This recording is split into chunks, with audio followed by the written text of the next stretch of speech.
Hello and welcome back to this damn full idealistic crusade. This is the next in my series of Hardy Boys reviews of comparing both texts of the original canon books, in which the first 38 books of the series were rewritten over a quite substantial period of time to varying degrees by different authors. So book 15 of the Sinister Signpost, you're looking at the original 1936 text by series creator Leslie McFarlane, who wrote the majority of the first books, and then the 1968 revised text by Tom Mulvey, who had written a variety of Hardy Boys stories by that time period.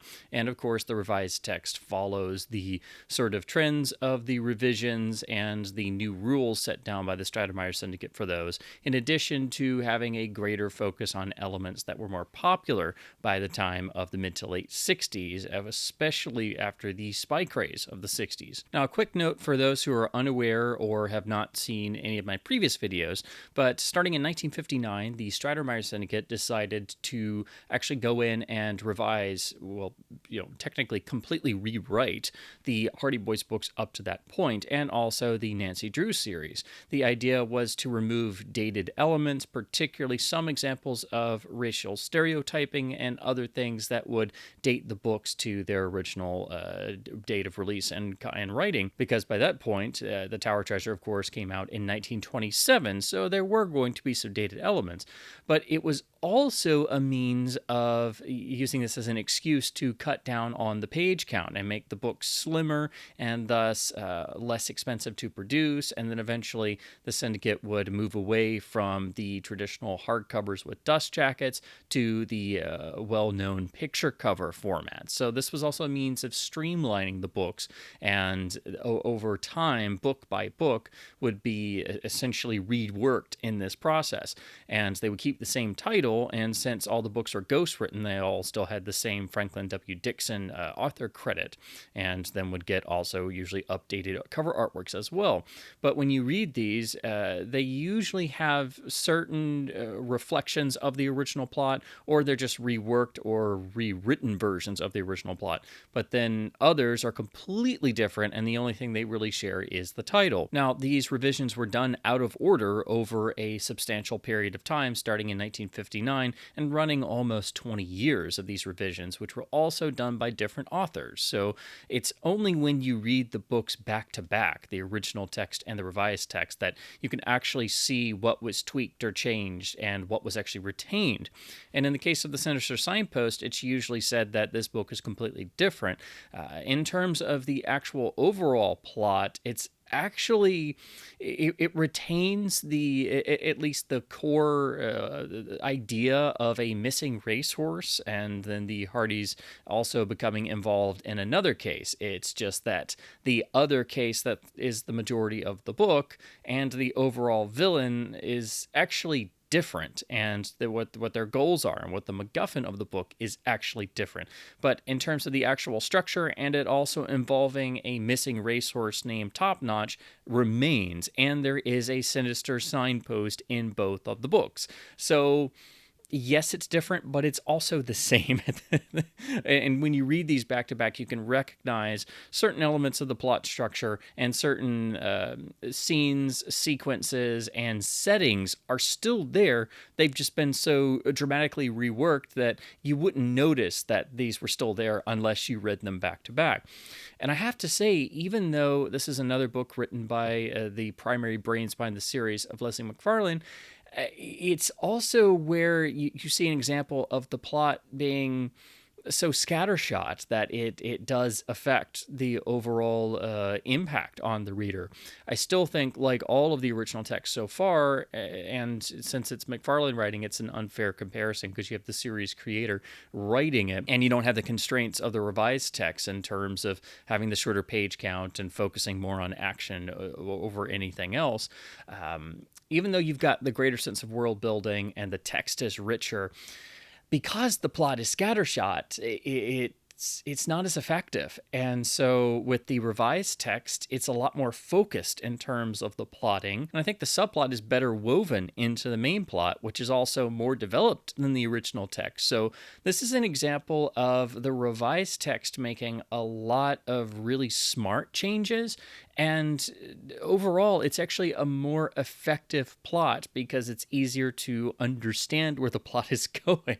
However, the original text, once again, you've got the greater sense of world building. The text is much richer. The boys themselves have a lot more gumption, and they get out into the world and they get into all kinds of scrapes and do certain things that they wouldn't necessarily do in the revised text, because part of the revision process was designed to sort of clamp down and eradicate elements that would not be seen as absolutely perfect for a pristine world for young boys to interact in. The point I always like to make is that in the original text, the boys are quite frequently in certain gray areas where they're trying to act like private detectives, but they're still young boys, but they're not, always seeing eye to eye with the police, for example. And when they get out into, say, the countryside, or they're following criminal suspects or doing different things, the danger that they face is usually a bit grittier, a bit more impactful in terms of feeling that danger quotient. And there's also usually a sense of it feeling a bit pulpier, as if it was a pulp novel of that time period of the 1930s. So they're basically grittier, and there's also a greater sense of humor. And again, it's an unfair comparison when you've got the original writer writing his most famous creation and then comparing it to somebody having to come in years later. Now, the plot of the Sinister Signpost, in terms of the general idea that you'll find in both books, is that Frank and Joe Hardy find themselves on the case of a missing racehorse named Top Notch in the original text, and this is somehow tied into the efforts of a munitions gang of smugglers who are operating somewhere in the area, and the boy's father, Fenton Hardy, world famous private detective, is also somehow tangentially involved in that particular case. So this is an example of where the two cases that seem completely unrelated will somehow cross paths, but it's also done in indirect ways. So you essentially have a book that's constantly shifting in what sort of area the boys are working in, and it doesn't necessarily always make sense why we're doing certain things and why we're focusing on certain characters. But the overall villain is revealed to be a character named Villeneuve, who is a foreign character with a thick accent who puts on airs when he first encounters the boys, but is in actuality the head of this munitions gang, and in the process of trying to smuggle arms around for various reasons that we don't know the full extent of, somehow this is actually tied into the theft of the racehorse Top Notch, and also eventually the kidnapping of the jockey who rides him. So there is finally a connection established between the two cases, but you really have to wait until the climax of the book. And the climax actually ramps up the action to such a point that suddenly we find ourselves where the boys are actually they wind up in essentially what's an underground villain's lair, and the mad Villeneuve has essentially a scheme of trying to either destroy a gigantic part of the United States or try to actually have a bit of world domination as well, which is really out of left field. And the climax of the book is quite just an attention grabber and full of just drive and energy, and in some ways it feels a bit Bondian. There's a James Bond feeling of Frank and Joe Hardy suddenly navigating through this gigantic villain's lair and trying to stop the villain's plot before essentially an entire city can be destroyed. And this is further strange to the reader because the location of this lair is essentially way out in the countryside, where the boys have been investigating a particular cabin which seemed deserted while they were looking for the missing racehorse. So this is a book where there are elements that feel very much out of left field, the greatest of them being the climax, where it's sort of like a James Bond villain with an underground lair, and one wonders how Villeneuve achieved any of this stuff. And there's also some bits of technology which get not necessarily into science fiction territory, but they are very much in that sort of Pulp Fiction 1930s style of having some cutting edge science that would become weapons that a villain would use for nefarious ends. So, this is a fun book in the original text. It's got enjoyable moments with the usual sort of pulpy grittiness and world building that we expect from the Leslie McFarlane books. But the plotting is so inconsistent that it's quite a strange read. It's one of those books that when you finish it, you try to think back about the plot, and it's hard to even describe or give a plot summary because it seems quite random and sporadic throughout. And it also should be stressed that while Leslie McFarlane would write the books, usually the brief outline would be given to him by the syndicate, and this would be done by different people. And apparently this one was written by Harriet Adams, who had a long history with this series before and after this point. But I think if you start looking at the actual outline writers, the people who come up with the basic story concept and do that sort of opening synopsis as the jumping off point, I think that's where you can kind of see how there are certain books that seem very much out there or atypical of other books in the series. And so just like the changing of authors having different effects on the eventual book, I think the actual different outline writers could affect the book. And so this is one where the original text, I think you kind of feel that even McFarlane is trying to get as much out of it as he can in terms of dramatic effectiveness. But again, it's the plot being so scattershot that keeps it from being fully effective. Now, when you turn to the revised text that Tom Mulvey wrote in 1968, this also has the theft of a missing racehorse named Top Notch, but it's actually woven into the main plot of a industrialist, Mr. Alden, who's also involved in building race cars and has developed a secret engine plan which is far superior to anything known to exist, and there have been many attempts to sabotage or steal the plans for the engine, culminating in all of the prototype race cars having the same accident befall them, where mysteriously the driver crashes because the windshield basically turns completely white, and it's thus impossible to drive. So this happening at speed out of nowhere causes each and every one of the drivers in the prototype vehicles to crash. So the boy's father, Fenton Hardy, is called in to investigate, and he brings his sons, Frank and Joe, into the equation. They, of course, start investigating people at the plant and then go on from there. Over the course of the story, Mr. Alden is continually threatened, and the stakes are raised when his prized racehorse, because he also keeps a stable of racehorses as a wealthy industrialist or business owner might do as a hobby, his prized racehorse Top Notch is stolen and held for ransom. And so the boys also start investigating that. So here's a clear example of where we have the revised text reverting back to one of the plots of the original text, but it's much better woven into the story. It's a direct connection, and the search for the missing racehorse directly ties in to the overall plot of the gang trying to get the plans for the experimental engine and new work.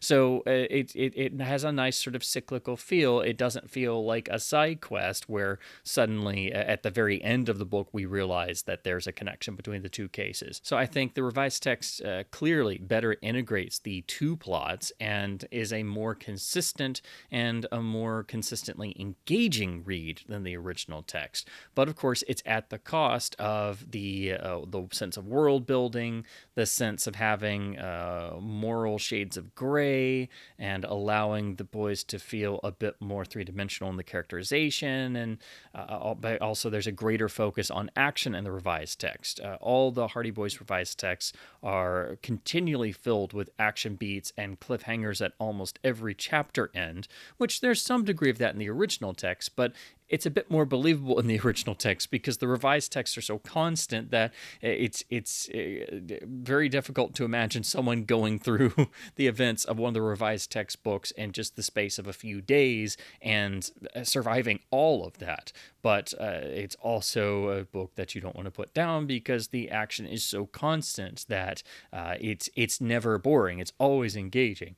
And then the boys themselves, even at one point, experience it's as it's termed in the book, the windshield crazing. And this happens when they're in their father's private plane. So this actually happens in air, and then they have to somehow land instead of crashing without being able to see anything in a plane instead of a car. The actual villain is somewhat similar to the Villeneuve character in terms of the technology that he uses, the essentially the lair or the hideout, the house that the boys infiltrate, which has a secret workshop in the basement that is also taken from the original text, but the motivations are completely different, and there is a personal motivation for the villain to try and take down Mr. Alden, which one could argue is also somewhat similar to the personal motivation of the Villeneuve character in the original text, because when we get that character's backstory, we essentially find out his history that basically drove him into a mad scheme of revenge because he had basically become unhinged by personal tragedies. And so in his twisted mind, he decided on this scheme of revenge. Whereas in the revised text, the villain essentially felt wronged and decided to go for not just personal revenge, but also, while he was at it, stealing this new technology to be able to achieve his own personal gains at the same time. So that there are some shared elements, and reading the books back to back very much underlines what the revised text takes, borrows, reworks, or mirrors from the original text. Now, the Sinister Signposts themselves are depicted sometimes on the covers, but in the revised text, it is literally essentially a dummy signpost that has the secret technology developed by the villains inside of it to actually cause the crazing of the windshields. Whereas in the original text, just to show you the difference between the tone of the books at times, in the original text, the boys find themselves out in the countryside, deep in the woods, and essentially deep inside of what they realize is actually a sort of secret compound of the villains. They have to go through fenced off areas and electrified fences, and they find different cabins, but essentially they stumble across this gigantic signpost, which is actually topped by a gigantic hand with a pointing finger that literally moves towards pointing at trespassers, essentially. And so they literally see this gigantic hand turn and point to them and turn red. It's hard to even describe, but it's literally a gigantic human hand that turns red and turns and points at you at any time of day or night if you're a trespasser. So that's quite a striking image, and clearly very different from the Sinister Signpost of the revised text, which is much more nondescript. So the signpost in the original text very much earns the title of the Sinister Signpost. So I think that's a nice distinction between the two that shows the original text has some very over-the-top, out-of-left-field elements that are very, very striking. So you certainly don't forget them, but they do very much stick out and are unexpected. So here I think we have an example of actually a revised text that is actually better than the original text. When you look at the book as a whole, you look at the effectiveness of the storytelling and the plotting, but of course, each is representative of the text at the time at which it was written. The revised text has all the strengths and weaknesses of the revised text and is done at the cost of the sense of world building and greater sense of realism of the original text. But as an original textbook, this is definitely one one of the weaker ones written by Leslie McFarlane. Not in terms of the writing. The writing itself is excellent. The prose, and of course, McFarlane knew these characters better than anybody ever did or ever will. And so that's not the issue. The issue is more of the kind of baffling in places plotting and the two different mysteries that finally come together and converge in the climax of the book, which also goes into full over the top territory in terms of the stakes, seemingly kind of out of nowhere after a long sort of buildup over the course of the book.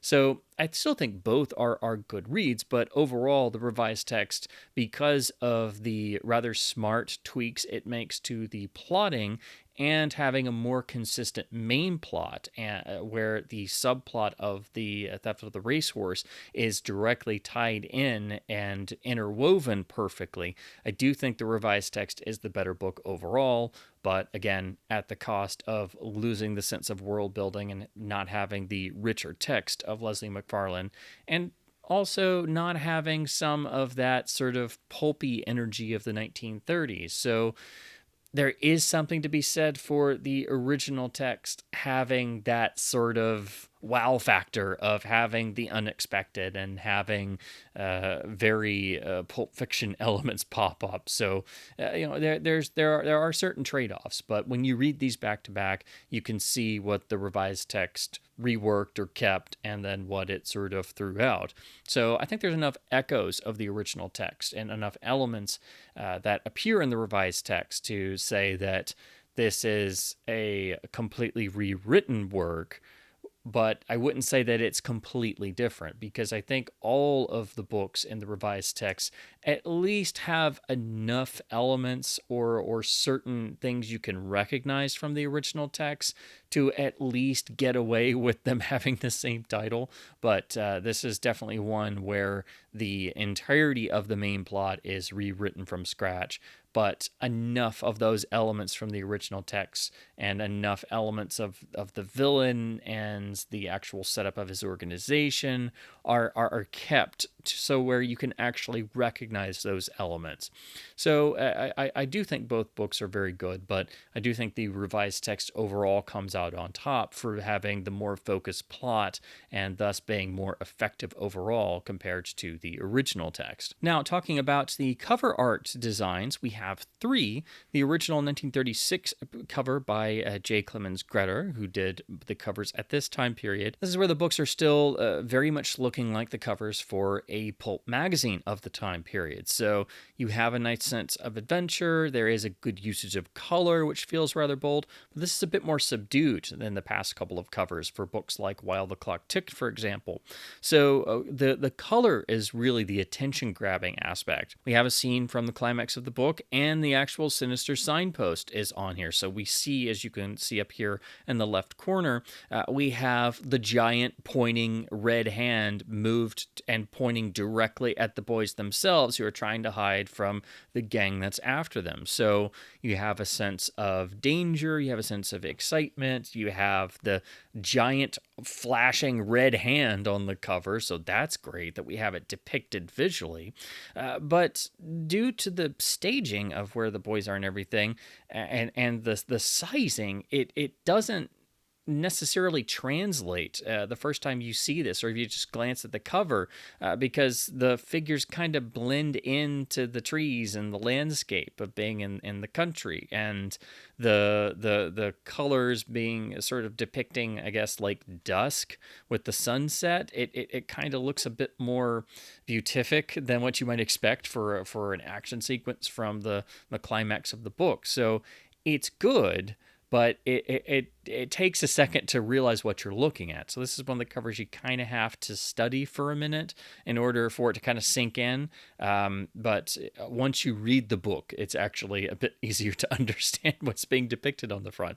And I also like how, again, tying in with the pulp magazine idea, the actual text, the font of the title sort of, it definitely has more of the air of being a 1930s pulp cover. So I think it's a good cover. cover, but it's quite subdued in a lot of ways. Then we get to the Bill Gillies cover for which was done in 1950 and carried over onto the picture cover copies. This is like what we see in a lot of the Bill Gillies paintings, where there's a nice usage of color. There's usually a great natural landscape, but the event being depicted and the level of detail and the staging and things, it's quite subdued. So while I think the original cover is subdued, this cover is extremely subdued. Here we have the boys looking at guys moving some crates off of a boat.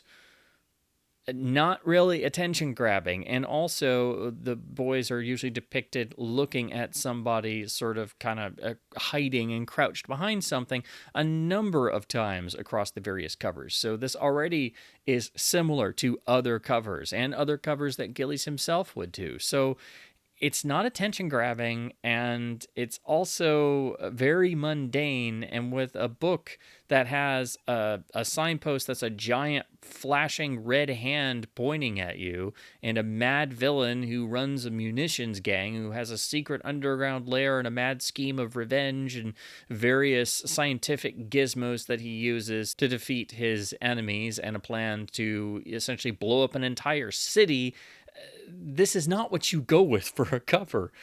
Even if it was just the top-notch racing horse trying to escape, with the jockey on his back, at least something with an action beat to it. This is really mundane, and again, for a book with all of these over-the-top elements mixed in, this is a really weak cover. It's nicely painted. It has nice detail. It has good color. This is just not the cover you want for this book. And it really has all of the sins and negatives of this era of the covers. And again, it's too similar to other books. It's not a big action moment from the original text. We don't have the main villain on here, and the events are nondescript and very mundane, even though it's, what we know from reading the book, this is an example of the gang trying to move smuggled goods around. But just looking at this image, you wouldn't get that. It's it looks like mid or late day, and the boys are secretly looking at two dudes carrying a box off a boat. So I think this is easily the weakest of the three covers, and while at least it's got some nice color, this is just not a really attention-grabbing cover. Even the title is just kind of put there on top and kind of disappears into the background, so that doesn't help things either. And then we have Rudy Nappy's fantastic cover for the revised text, and of course this has the signpost with the beam and the windshield being crazed over and the experimental race car crashing, and he's got the boys right in the middle of this, and even has the tire coming off of the race car. So we have all the action of the revised text here on the cover. This is very attention grabbing due to the staging and having the sky in the background, and you can obviously tell this is a hairpin turn on a mountain course, which is actually in the revised text. So basically this gives you all the elements of the revised text version. It, of course, has the Sinister Signpost itself, literally dead center of the cover, and it has the boys in extreme peril. So there's a great sense of action. There's a great sense of dynamic staging. There's even a good usage of color and background, because there's something to be said about having a large sky in the background, which gives a slight sense of foreboding due to the action here at the bottom, and they're sort of surrounded by clear sky, so there's a sort of inherent underlying tension there, and of course they're on this sort of cliff area at this hairpin turn on a mountain race course. So I think this is a really striking cover. cover. I've always thought was really well done, and the title is in a sort of red or maroon, which stands out from the sky background and fits the red of the danger sign and the red of the experimental race car. So this is a really great cover, but of course it is specific to the revised text. So I think this is the best of the three covers, and it is obviously the only cover for the revised text. But of the two covers for the original text, I do think the Greta original cover is the better of the two. Now to move on to editions in my collection, I only have two. So my original text is the Bill Gillies cover in the picture cover format. And when you look at this cover, even though I said it's the weakest of the three, it does look better in person, and it's printed really well. So the color is bolder, and I think it looks more impressive when you're actually looking at it up close. But as you can see, it's still on the generic side of things. Of course, this is in the picture cover style, and this being from the mid-1960s, it has the font from this time period for the number of the book and all the font on the spine. The rear is the traditional Hardy Boys layout, and the book listing goes to the Haunted Fort, which would put this around 1965. So this is towards the end of the original text being the version in print. So since the book was rewritten in 1968, it is usually a bit easier to find copies of the original text because you can even get them in picture cover form with the second cover artwork. We have the brown and white end papers from this time period, and we have the later front piece artwork done for the later editions after the first edition. Here is the copyright page and then the table of contents, which of course goes over 200 pages, which is usually your greatest sign that you've got the original text, as the revised text would usually be in the 160 to 170 range. And of course, you've also got the original text block style and a text layout of the original text, which is different compared to the revised text. For the revised text, I just have my childhood copy and the flashlight edition. So this is the revised text artwork with the traditional standardized flashlight design with the generic rear cover that's on all of these. The artwork is reproduced quite well, even though we have the little bit of cropping on the top and sides, as is common to all of these. This is nicely done, so the color comes across well, and you want to always find a flashlight edition of any revised text that has the artwork come across well, because they did vary in terms of the eras of printing and I guess where they were printed. So you will find copies of flashlight edition with artwork that looks good like this, but then you'll find others where the cropping isn't quite right, or the contrast is off, or the artwork's a little softer. So it just depends. And sometimes you can actually look at several different flashlight copies of the same book in a bookstore and notice that they will vary slightly in terms of the artwork rendering. Of course, we have the revised text opening blurb and the modern book list. Here is the revised text front piece artwork, the table of contents, and the modern copyright page. This is a printing from 2000, and as I've said before, if you're wanting the flashlight editions, usually any flashlight copy from before 2005 in terms of the print date is usually going to be a lot sturdier and at least of a little bit higher quality. It seems after 2005 they just got a bit more sloppy with the overall printing. And here is the first page of the revised text with the revised text style layout. And of course, the revised text did have the internal illustrations scattered throughout. Here are the boys with Chet Morton and their essentially teenage nemesis, the son of the race car engineer. Here's a fun one where the boy's Aunt Gertrude finds she has inherited a stable of horses, which is actually building on a joke from the original text. It's a bit coincidental happening in the revised text, but I like that they actually made it into a plot point as opposed to it just being a joke in the original. Here are the boys and Mr. Alden learning of the ransom demand for Top Notch the horse. Here is where the boys are captured when they actually find members of the gang. And then here are the boys on the run from the gang when they discover the secret of the Sinister Signpost. So overall, I do think the revised text is actually the stronger book. So I think this is one of the cases where the revised text does manage to pull ahead and is the stronger of the two.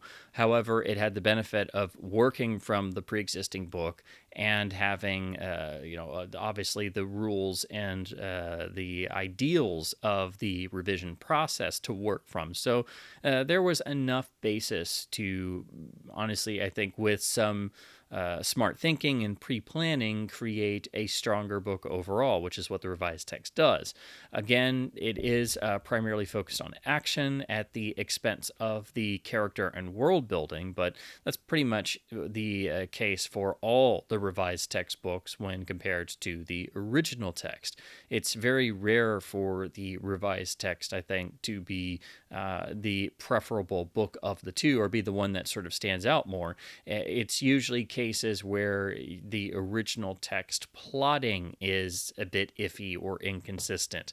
And so this, I think, is one of those examples.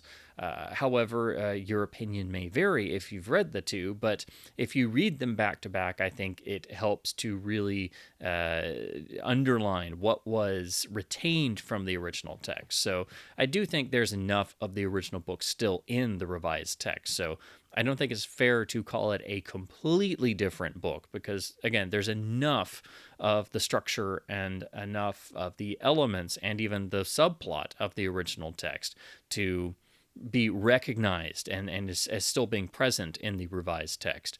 But the revised text is more consistently plotted, and so it's a more engaging read overall because it's just simply better put together. Also, being a giant Speed Racer fan, I can't help but think that maybe the success of the classic anime may have been a little bit of the influence for going with the auto racing and experimental car theme of Sinister Signpost, since Speed Racer premiered in 1967 in the US.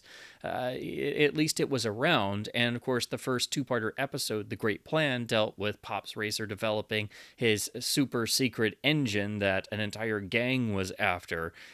So knowing the sort of timeline, I can't help but think that maybe somebody at the Stratemeyer Syndicate might have seen the first two episodes of Speed Racer while they were preparing to do the revised text of the Sinister Signpost. Or it could just be coincidence, but now that I'm older and when I reread this, I can't help but think of the opening Speed Racer two-parter, The Great Plan, and the super secret engine plan. So I think that probably was a direct influence on the revised text, and so maybe that sways me a little bit more towards preferring the revised text over the original text.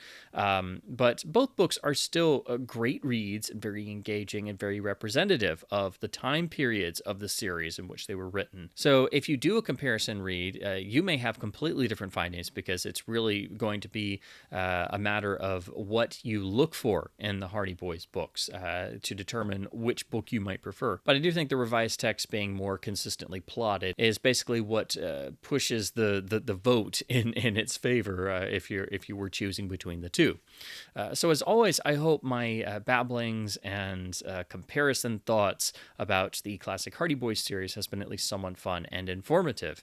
I'm slowly working my way through the series, and doing this comparison reread is really an exciting and fresh way to look at the books. So if you're like me and you've grown up with the books and you're looking for a way to make them feel fresh again, doing a back-to-back comparison of the text for the first 38 books and then reading them in chronological order is really helpful, and it's definitely the most exciting new aspect to reading the books that I've ever had or tried. So I would encourage any fan or anyone interested to do one of these and read the original text and then immediately go into the revised text and see how the revision was done and what you liked about it or what you didn't like about it, or maybe think about how you might have gone about actually doing it yourself as as a sort of writer's exercise. So as always, please do keep supporting local and independent bookstores by hopefully being able to find some classic Hardy Boys editions. Keep reading the classic Hardy Boys series and engaging with other fans online and elsewhere. Keep reading print books, and I hope to return soon with my video on book 16, A Figure in Hiding. And as always, thank you ever so much for watching.